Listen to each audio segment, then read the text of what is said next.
applaudissements pour Olivier Père.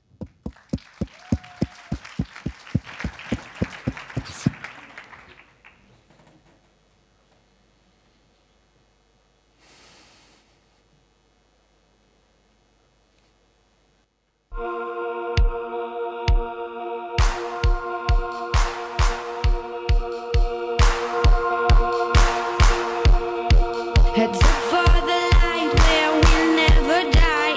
Under the moonlight we'll start to on fight. Heads up for this time where fear's not a leader. Where open mind is stronger, life is for lovers. Heads up for the light where we'll never die. Under the moonlight we'll start to on fight. Heads up for this time where fear's not a leader. Where open mind is stronger, life is for lovers. Perfection. Sans doute pour certains, probablement. Mais dans ce voyage au bout de moi-même, ce sont surtout ces imperfections qui m'ont permis de développer une forme de pensée libre dont je souhaiterais vous parler aujourd'hui. J'ai commencé par rater ma vie. Je déconne pas, à l'âge de 23 ans, moi je voyais l'amour comme l'aboutissement ultime.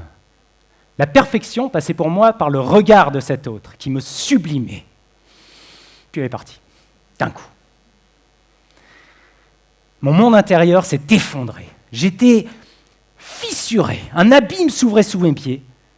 Et le plus dur dans tout ça, ça a été de constater que ma vie était ratée, irrémédiablement ratée. J'ai mis 3 ans à m'en remettre, à poser des briques de vie l'une après l'autre pour construire un édifice nouveau. Après des études d'ingénieur, je partais 2 ans en voyage et au retour, j'avais compris une chose. Le goût de l'aventure avait évincé l'idéal du cœur. Je m'aventurais, donc j'étais. Vivre passait par le voyage. Cet électrochoc, quelques années auparavant, avait fait en fait tomber en moi les barrières du possible. Je n'avais plus rien à perdre. Et c'était là le plus beau cadeau qu'elle m'a fait. Partant donc d'un constat de désastre, je ne m'attendais à plus rien de positif, et du coup, tout ce qui m'arrivait de positif passait pour un bonus. La vie est devenue magique. Il était temps pour moi de réveiller un vieux rêve d'enfant. Vous savez, ces choses-là, c'est comme un dragon qui dort. Quand on le réveille, on ne sait jamais trop ce qui peut arriver. Depuis l'âge de mes 14 ans, je rêvais de faire le tour du globe à vélo. Ça prendrait du temps. 3 ou 4 ans. Ça allait donc suicider littéralement ma carrière d'ingénieur en aéronautique naissante. C'est donc tremblant de peur que je suis allé voir mon chef, tremblant de peur devant l'énormité de ce que j'allais commettre, et je lui ai annoncé que je partais. T'es sûr que tu fais pas une énorme connerie? La question est restée m'a hanté pendant des mois et même des années durant. Je le voyais un peu comme une prospection vers le bas, dans mon imperfection de ma déprime post-amoureuse. Du coup, tant qu'à faire une erreur, autant la commettre parfaitement. Et je me suis donné une règle du jeu draconienne. Aucun moteur pour avancer. Et donc, 0 carbone non plus pour avancer. Je traverserai les continents à vélo, les océans en voilier-stop, et pour rajouter un petit peu de magie à tout ça, je prendrai avec moi un parapente pour voir le monde d'en haut. Ça a donné le projet En route avec elle. D'autres m'avaient inspiré, aidé un peu à soulever le tapis des impossibles. Si eux l'avaient fait, alors en y mettant du temps et de l'audace, pourquoi pas moi? J'ai d'abord, évidemment, je l'ai goupillé à ma manière, puis j'ai d'abord suivi, puis parfois même dépassé mes maîtres. L'aventurier Mike Horn, Lui m'avait inspiré dans la voie du purisme, dans le thème du sans moyen motorisé, avec son aventure Latitude Zéro. Je vous amène maintenant en mars 2015, aux abords de la frontière chinoise. J'ai devant moi 140 km d'une zone complètement interdite au vélo. Il y a des checkpoints de l'armée un petit peu de partout, et en même temps, ça fait des années que je pédale. Il est donc à la fois hors de question que je passe et que je ne passe pas. Là-dessus, j'avise un occidental qui arrive justement de cette direction. Et je lui demande comment sont les conditions un petit peu plus loin. Et je lui parle un petit peu de mon projet. Et là, il me déconseille formellement de tenter le coup, d'abord, puis de prendre plutôt un taxi. Et puis, il me dit que, en fait, lui, il a passé 30 jours en Russie, dans une prison, à cause d'une idiotie du même genre.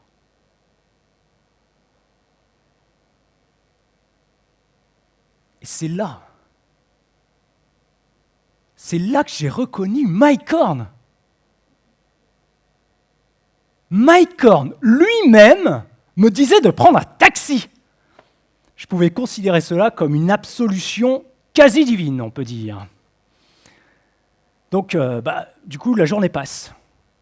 Le soir tombe, et je vais pour prendre un taxi, et puis au dernier moment, je me ravise, j'enfourche mon vélo, et je passe les 140 km dans une route de montagne de nuit, je passe les checkpoints endormis, personne ne me voit, j'arrive à la frontière kirghize au petit matin, j'envoie un message à Mike en lui disant « J'ai réussi », lui me répond aussitôt « Yes, go, go, go », et j'ai droit à ses félicitations en direct.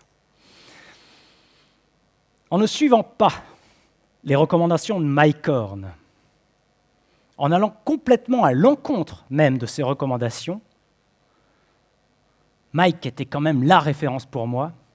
J'ai en fait compris à ce moment-là que nos modèles pouvaient nous inspirer non seulement à suivre leur chemin, mais aussi finalement à chercher notre propre chemin.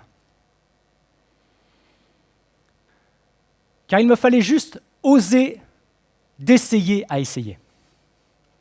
En fait, même c'est carrément obligatoire d'essayer dans la vie. Ça devrait même être inscrit en discipline obligatoire au bac, si vous me demandez. Le premier coup de pédale fut à la fois pour moi le plus difficile et le plus convaincant. Si j'avais fait celui-là, alors le reste ne serait plus que répétition. Parfois, certes, on se loupe.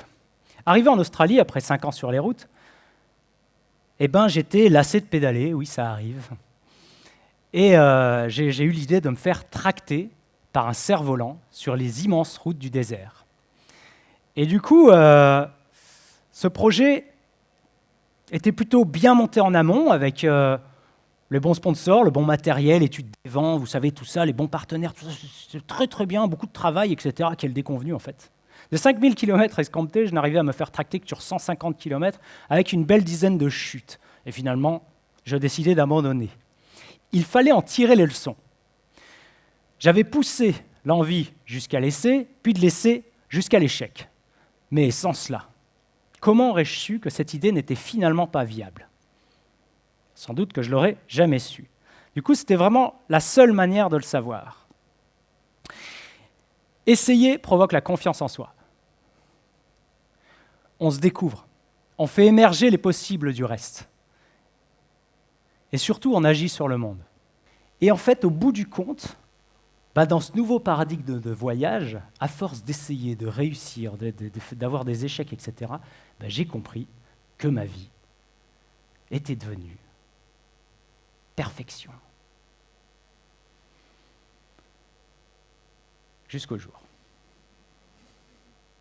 où 3 ans après mon départ, alors que j'étais en Nouvelle-Zélande, aux antipodes de chez nous, ma petite sœur m'appelle. « Mon cher frère, je vais me marier dans quelques mois. J'ai trouvé un amoureux et je voudrais célébrer ça avec vous tous, avec toi aussi. C'est dans 6 mois, ici en France. Reviens. »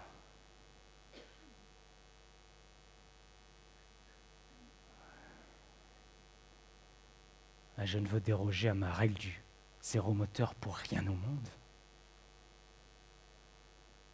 ni même interrompre ma thèse de vie. Le coup est rude. Je lui dis non, ma sœur. Non, ma sœur, je ne pourrai pas venir à ton mariage. Quelques semaines passent dans une réflexion familiale. Un ami prêtre nous fait parvenir ces mots. Quand l'idéologie la plus juste, la plus belle devient totalisante, alors elle exclut toute entorse à la règle et devient un nouveau conformisme qui tue l'énergie, l'imprévu. Mais c'est pourtant dans les marges que souvent se tient la source qui nous a fait partir. Mes parents me demandent alors ce qui m'a fait partir. Ils sont malins, mes parents. Sacré débat interne, je peux vous dire. Après quelques jours de pédalage, prompt à la méditation, le constat finit par s'imposer en moi. Ce qui a fondé ce voyage est en fait mon environnement d'avant, l'entourage de l'enfant que j'étais, et non le seul rêve que j'en avais. Fort de cette conclusion, j'ai décidé de faire un immense pas de côté dans ma perfection établie, et je suis rentré en avion pour 6 mois. Et en agissant ainsi, j'ai pu renouer puissamment avec ma famille, avec mes amis, mais aussi avec quelques sponsors et médias qui m'avaient suivi jusque-là. Et au-delà d'un nouveau matériel et de quelques articles de presse, toujours bien à prendre, cet encouragement venant de la société que j'avais pourtant quittée était fondamental, car il me redonnait une utilité sociale en encourageant d'autres à se lancer. Tout cela m'a donné un immense souffle pour terminer cette deuxième moitié du tour du monde avec une énergie nouvelle que je n'aurais peut-être pas eue sinon. L'aurais-je même terminé ? Rien n'est moins sûr. Hein. Ce qu'il est en revanche, c'est que pour toute idéologie qui nous mène, savoir retrouver l'humain en nous, savoir faire un pas de côté est fondamental. C'est celui-ci qui nous apporte une immense liberté.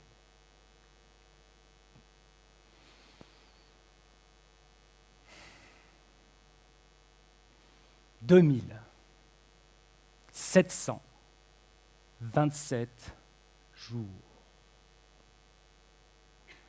Soit 7 ans et demi après mon départ, le 29 décembre 2015. Après 105 000 kilomètres, des milliers de rencontres de tous les horizons, je franchis la ligne d'arrivée. Infiniment heureux d'avoir pu accomplir mon rêve, mais surtout, en fait, d'en avoir touché les limites.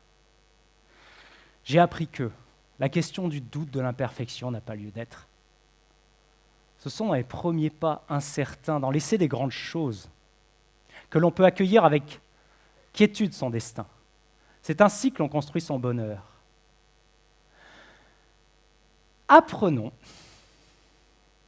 à rater notre vie avec élégance.